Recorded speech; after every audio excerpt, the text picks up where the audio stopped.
Assalamualaikum warahmatullahi wabarakatuh.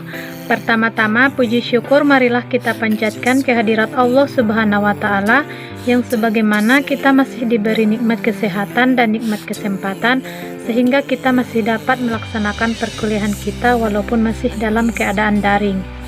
Yang saya hormati dosen pengampu Ibu Junaida NPD serta kawan-kawan sekalian yang saya sayangi. Di sini kami akan membacakan hasil diskusi kami yang berjudul Teknik Penulisan Karya Ilmiah.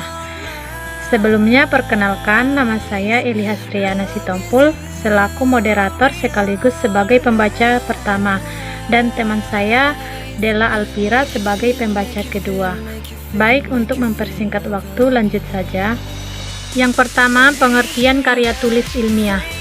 Karya ilmiah adalah laporan tertulis dan diterbitkan yang memaparkan hasil penelitian atau pengkajian yang telah dilakukan oleh seseorang atau sebuah tim dengan memenuhi kaidah dan etika keilmuan yang dikukuhkan dan ditaati oleh masyarakat keilmuan. Yang kedua yaitu langkah-langkah pembuatan karya tulis ilmiah.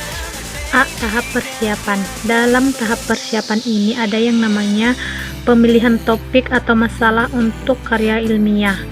Ada beberapa hal yang perlu dipertimbangkan pada saat menentukan topik untuk karya ilmiah. Dalam penulisannya harus mengikuti kaidah kebenaran isi, metode kajian, serta tata cara penulisan yang bersifat keilmuan.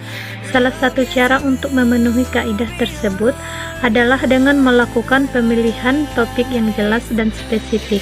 Pemilihan untuk karya tulis ilmiah dapat dilakukan dengan cara yang pertama merumuskan tujuan, yang kedua menentukan topik, dan yang ketiga menelusuri topik. Yang kedua, mengidentifikasi pembaca karya ilmiah. Kewajiban seorang penulis karya ilmiah adalah memuaskan kebutuhan pembacanya akan informasi, yaitu dengan cara menyampaikan pesan yang ditulisnya agar mudah dipahami oleh pembacanya. Sebelum menulis, kita harus mengidentifikasi siapa kira-kira yang akan membaca tulisan kita. Hal tersebut perlu dipertimbangkan pada saat kita menulis karya tulis ilmiah agar tulisan kita tepat sasaran. Yang ketiga, menentukan cakupan isi materi karya ilmiah. Cakupan materi adalah jenis dan jumlah informasi yang akan disajikan di dalam tulisan. B. Pengumpulan informasi untuk penulisan karya ilmiah. Yang pertama yaitu memanfaatkan perpustakaan sebagai sumber data informasi dan bahan untuk tulisan. 2. Melakukan wawancara untuk mendapatkan informasi untuk ditulis. Ada 4 hal yang harus diperhatikan pada saat akan melakukan wawancara untuk keperluan proyek penulisan karya ilmiah, yaitu yang pertama, menentukan orang yang tepat untuk diwawancarai, yang kedua, mempersiapkan pedoman wawancara, yang ketiga, melaksanakan wawancara, dan yang keempat, mengolah hasil wawancara. C. Tahap proses penulisan. Tahap penulisan merupakan perwujudan tahap persiapan ditambah dengan pembahasan yang dilakukan selama dan setelah penulisan selesai. Tahap proses penulisan ini terbagi menjadi 5 tahap. Yang pertama, tahap pra-penulisan, yang kedua, pemilihan topik, yang ketiga, tahap penulisan draft, yang keempat, tahap penyuntingan, dan yang terakhir, tahap publikasi. D. Tahap evaluasi. Tahap terakhir yaitu verifikasi atau evaluasi.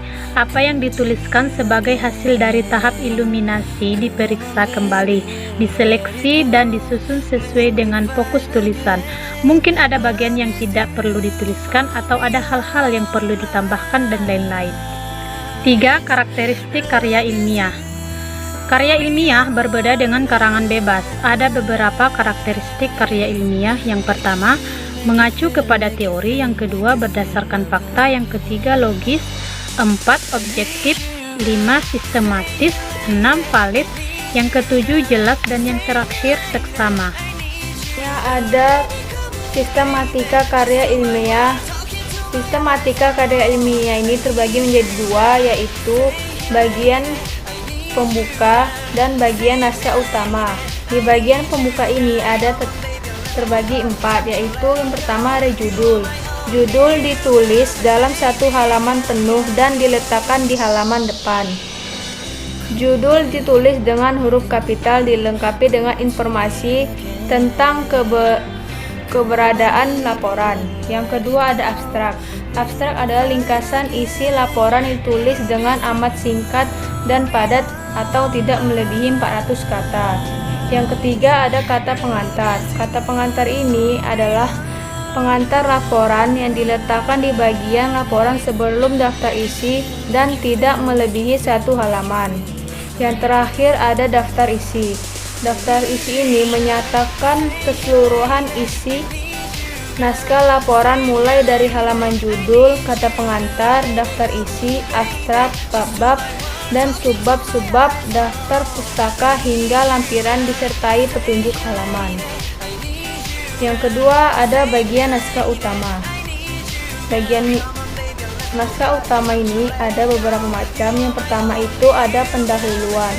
Pendahuluan dimulai dari latar belakang, rumusan masalah, tujuan, dan batasan masalah. Yang kedua ada hipotesis. Hipotesis adalah sesuatu yang dianggap benar untuk alasan atau pengutaraan pendapat meskipun kebenarannya masih harus dibuktikan. Dengan demikian, hipotesis merupakan kesimpulan atau perkiraan. Yang kedua ada sumber dan atau kajian pustaka.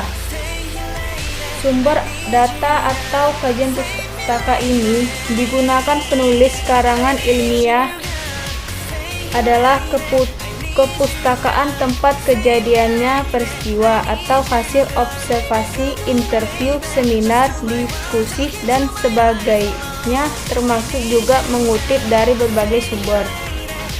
Ada metode dan teknik. Metode adalah cara mencari data bagian suatu penulisan dan data yang secara deduktif atau induktif. Teknik penelitian adalah penjabaran metode penelitian sistem atau metode penelitian dan dengan meneliti langsung objek teknik penelitiannya. Berikutnya yang terakhir itu metode pembahasan. Metode pembahasan ini ada pembahasan, penutupan, penutup, daftar pustaka, dan lampiran. Pembahasan ini adalah isi atau tubuh utama laporan yang memuat seluruh pengamatan, percobaan, dan penelitian. Penutup ini adalah bagian mengakhiri laporan yang menguraikan kaitan antara hasil penelitian, tujuan, dan kegunaan penelitian. Yang ketiga ini ada daftar pustaka. Bagian ini memuat semua sumber yang dipakai, baik yang berupa buku maupun jurnal. Yang terakhir ada lampiran. Lampiran pada umumnya berupa data pendukung tulisan, dapat berupa daftar pernyataan, tabel grafik, atau tulisan lain yang berbeda. Dari materi ini dapat kami simpulkan bahwa dalam teknik penulisan ilmiah sangat perlu diperhatikan pra-penulisan, karena penulisan karya ilmiah tanpa ada persiapan sebelumnya, maka hasil ilmiah yang disajikan tidak akan menghasilkan karya ilmiah yang sempurna. Dan hasil presentasi dari kami kelompok 9 tentang teknik penulisan karya ilmiah. Jika ada kesalahan kata mohon dimaafkan. Wassalamualaikum warahmatullahi wabarakatuh.